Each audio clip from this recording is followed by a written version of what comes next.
I'm looking through my notes. There's a quote that you did an interview with the New Yorker magazine in 2011, and you said that you believe. Oh, here it is. You said, "I believe Christianity to be true.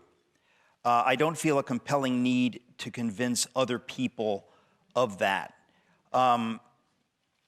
I think that's somehow, at least somehow, self-contradictory. Because I think it's at the heart of believing that Christianity is true that you would feel that compulsion to convince other people of that. So what did you mean by that, or do you mean the same thing by that? Do you feel the same way as you did then, or can you expand on that idea?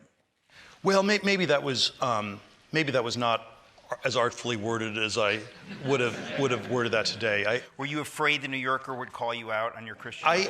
I think that in certain contexts, like in New York City, perhaps just saying that you're a Christian is enough courage for people to have. It does enough. And so, I think there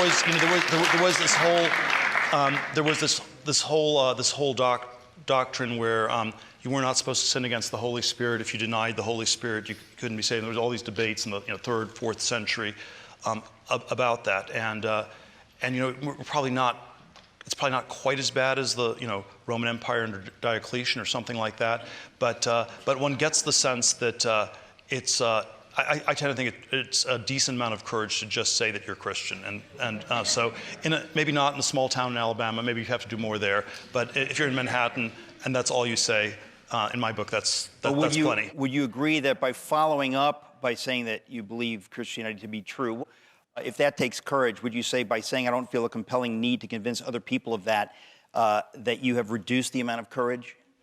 Sure. I will concede I would not word it quite the same way today. Well, of course, this is 2011. We were just kids then, I know.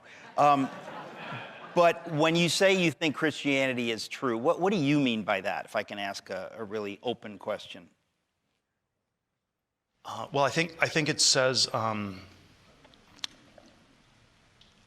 think that, I believe in the resurrection of Christ. I think that the bodily resurrection. The bodily resurrection of Christ. So I think that's the central miracle, and I think that there is a way in which it gives us an understanding of the world. I think that it is, there's. I studied under René Girard, who's this professor at Stanford, who I think was one of the greater Christian thinkers of the 20th century, and I think that there's an anthropology in Christianity. There's an understanding of human nature, where we're in the image of God. We're mimetic. We try to, and we need good role models. The only good role model for us is Christ. All other role models lead to interpersonal conflicts of one sort or another. And so I think there are sort of a lot of things about it they're true. There's sort of ways we can, offer an apologetic for it.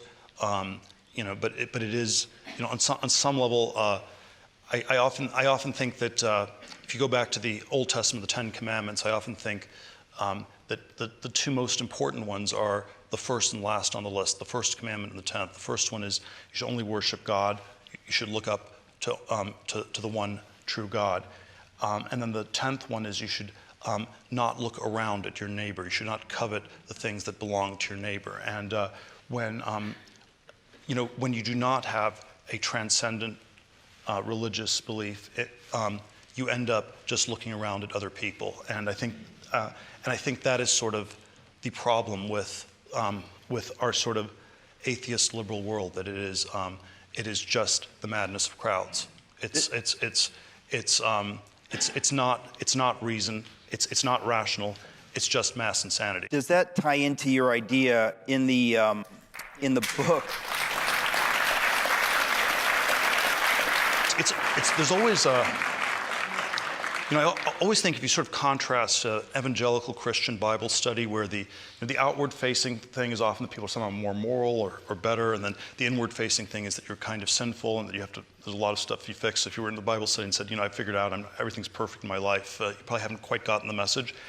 But whatever the sort of paradoxes and contradictions around that are, I think there's sort of a strange contrast with what I sort of describe as the atheist rationalist sort of group, where the outward-facing thing is that you're more rational than people, and the inward-facing thing is that you're not capable of thought at all, that it's just spaghetti code, and the mind is not capable of thought. And to use the sort of Thomistic medieval distinction, the medievals believed in the weakness of the will, but the power of the intellect, and the moderns believe in the power of the will, but the weakness of the intellect. And so I think, yes, I think faith and reason are compatible, and in fact, when you get rid of faith, you end up in a world where there's no reason either, and we're living in a much less rational world than we lived in 100 years ago.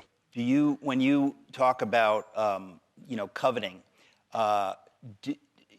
in your book, 0 to 1, you talk about how when you're trying to build a company and when they get stuck on competing with, Hertz, Avis, whatever it is, when they get stuck on competing, they lose sight of the larger goal, which is not just to defeat the other guy, but to do something greater or whatever. Do those ideas tie together, or am I just making that? Sure. If you're too focused on your enemies, your rivals, your competition, it becomes very hard to form a team that's going to work on some transcendent goal or transcendent purpose.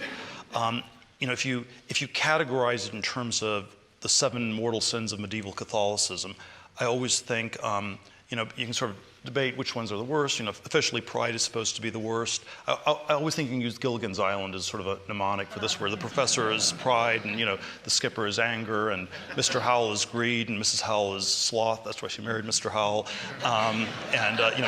Ginger is lust. Gilligan's always eating food. He's gluttony. But Marianne? Marianne's envy. She wants to be Ginger. And I think in some ways. That's the one I'm most worried about, the Mariannes in our society, and I believe that's the envy is the one mortal sin that is still completely taboo. All the others can be sort of turned into something positive. Greed is good, Gordon Gekko, whatever. There's sort of ways you can flip all the others around. Envy is the one we still don't talk about. And as a result, I suspect it's the one that's somehow still sort of pervasive and the most destructive. To bring things to a shallower level briefly, I should point